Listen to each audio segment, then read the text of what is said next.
내가 도둑질하다 구속됐다. 네. 경찰에 구속됐다. 그러면 열흘간 수사를 경찰이 한 다음에 검찰로 갑니다. 검찰이 수사권이니까 열흘간 수사하다 기소를 해요. 네. 근데 그럼 앞으로 수사권이 검찰에 다 없으면 내가 경찰에 있다가 바로 법원으로 가는지, 구속된 사람 신병은 경찰에인지 검찰에, 이런 게 하나도 해결이 안 된 상태예요. 신병이 잡혀 있는 거는 문제가 생기면 굉장히 큰 일이에요. 불법 구금이 되기 때문에. 네. 민주당 의원들한테 이건 어떻게 된 거냐, 저건 어떻게 된 거냐 하면 그 답을 못하고 수사 기소 분리가 원칙 아니냐, 이런 구름 잡는 얘기만 하는 거거든요. 이건 물론 하나의 특이한 예를 구체적으로 든 거예요. 근데 이런 일들이 현장에서는 왕왕 있을 수 있는 아주 보편적인 예다라는 전제로 지금 얘기를 한 건데, 금태섭 전 의원의 말대로 이런 걸 물어봐도 민주당에서는 뾰족한 답을 또 시원하게 내놓지 못하고 있다면서요. 답을 못하는 건 아니고요. 그래요? 민주당에서는 검찰이 수사권이 없다 하더라도 네. 뭐 구속을 유지하는 거, 신병 확보하는 거에는 문제가 없다라는 입장인 걸로 알고 있습니다. 네. 그렇기 때문에 금태섭 전 의원이 법조인이잖아요. 그러니까 본인이 개인 한 법조인으로서 그거는 그 헌법 소원을 걸 정도의 법적 문제가 될 것이라고 주장합니다만, 네. 민주당에서 이 법안을 만든 분들도 법조인들이 많고 뭐 법률 검토를 한 걸로 알고 있기 때문에 그거는 수사권이 없다 하더라도 신병 확보를 할 수 있다, 확대 해석할 수 있다라고 지금 보고 있는 것이기 때문에 모르겠습니다. 저런 부분에 대해서. 근데 저런 얘기를 들었을 때 국민들께서는 법이 아직 완벽하지 않은 것 아니야라는 의구심 가질 수 있죠. 근데 저도 저 부분 말고 저도 의구심을 갖고 있는 부분들이 좀 있거든요. 네, 예를 들면 네. 뭐 사회적 약자를 위한 보안 수사권들은 있다. 뭐 여성, 장애인. 근데 사회적 약자가 아닌 분들도 보안 수사권이 필요할 때가 있지 않을까요?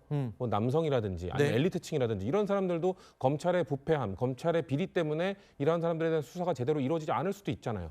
그럴 때는 뭔가 그런 사람들은 피해를 봐도 되는 건가요? 사회적 약자가 아닌 사람들. 이런 거에 대한 지금 명확한 답이 안 나오고 있어요. 이것도 마찬가지입니다. 그렇기 때문에 저도 그래서 사실 이런 부분들을 해결하지 못한다면 이 법안을 강행하는 것은 좀 속도를 조절해야 되지 않겠냐라는 입장을 내고 있는 거고, 네. 사실 저를 설득할 것도 없습니다. 저는 네. 계속 주장하는 게 네. 저를 설득할 게 아니라 아까 서영교 법사위원장 우리가 봤던 영상에서 피해자들 얘기 다 들어봤다고 했잖아요. 네. 그러면은 그 안을 갖고 피해자들 가서 설득을 하면 됩니다. 네. 피해자들이 들었을 때 이 얘기 들어보니까 나 같은 피해자 안 나올 것 같은데요. 나같이 보안 수사권 같은, 아니면 여기서 민주당이 만든 법으로 충분히 보완할 수 있을 것 같은데요. 그들이 동의해 줄 정도로 설득을 하면 되거든요. 네. 그러니까 저는 서영교 위원장 이 법안 통과시키기 전에 피해자들 한 번 더 찾아가서 그분들을 설득하고 같이 소통관에 허시라고 말씀을 드리고 싶어요. 그럼 두 분 얘기, 우리 민주당 측 패널 두 분 얘기를 들어도 내일로 밀어붙이는 거는 무리라는 소리잖아요. 그럼 결론은. 저는 그렇게 개인적으로 두 분 다. 생각합니다. 그렇죠. 예, 문제가 근데 있어요. 왜 저렇게 밀어붙이는 거예요? 결국에는 저렇게 밀어붙여서 얻는 게 있으니까 저러는 아니, 이제 거겠죠. 얻는 거라기보다는요. 10월 2일 날 중수청하고 공소청이 지금 출범 예정이 돼 있습니다. 아니 그러니까 이미. 그 일정이 급하다고 이런 심각한 문제를 두고 그냥 밀어붙인다는 게 국민 입장에서 설득이 되겠냐는 근데 거죠. 만약에 이거를 또 지금 이 순간에 또 이걸 멈추고 더 논의합시다라고 하는 순간 오히려 또 다른 방향에서 엄청난 또 문제들이 또 노정돼 있습니다. 그래서 네. 지금 사실은 앞으로도 못 가고 뒤로도 못 가고, 그래도 지금이라도 그냥 결단을 내리고 그 많은 것들에 대해서는 책임을 지는 자세로 간다. 이렇게 할 수밖에 없는 거 아닐까요? 문제가 발생할 가능성이 있다. 인정을 합니다. 하지만 지금 일정이 지금 하지 않으면 안 되기 때문에 어쩔 수 없이 하는 거라고 설명을 하셨는데, 강준혜 대변인 어떻게 보십니까? 이번에 10월 2일 날로 일정이 잡힌 것도 사실상 작년 전당대회 때 잡힌 거거든요. 왜냐하면은 작년 전당대회 때 정청래 후보가 추석 밥상에 검찰개혁 올리겠다라고 했고, 실제로 추석 이전에 검찰을 폐지하는 형태의 법안을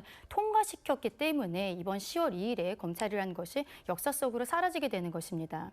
이번에 제대로 하고 있는 전당대회가 역시 마지막 남은 이 보안 수사권에 대해서 이번에 정리를 하겠다는 거예요. 네. 그거는 정청래 후보 입장에서는 작년 전당대회 때 검찰개혁이라는 것을 먼저 이슈를 선점했기 때문에 박찬대 후보로부터 66대 33, 권리당원 더블 스코어를 이겼던 기억이 있거든요. 그렇다면 본인이 이것에 대해서 강성으로 이야기하는 것이 전당대회용으로 적합하다는 생각이 있는 것이고, 계속 말씀을 드리지만 이렇게 중요한 법안이 왜 민주당의 전당대회, 민주당의 내부 권력 다툼이 시기를 정해야 되는지, 정말로 이게 국민들을 위한 법안인지 의문스럽다라고 말씀드리고 싶습니다.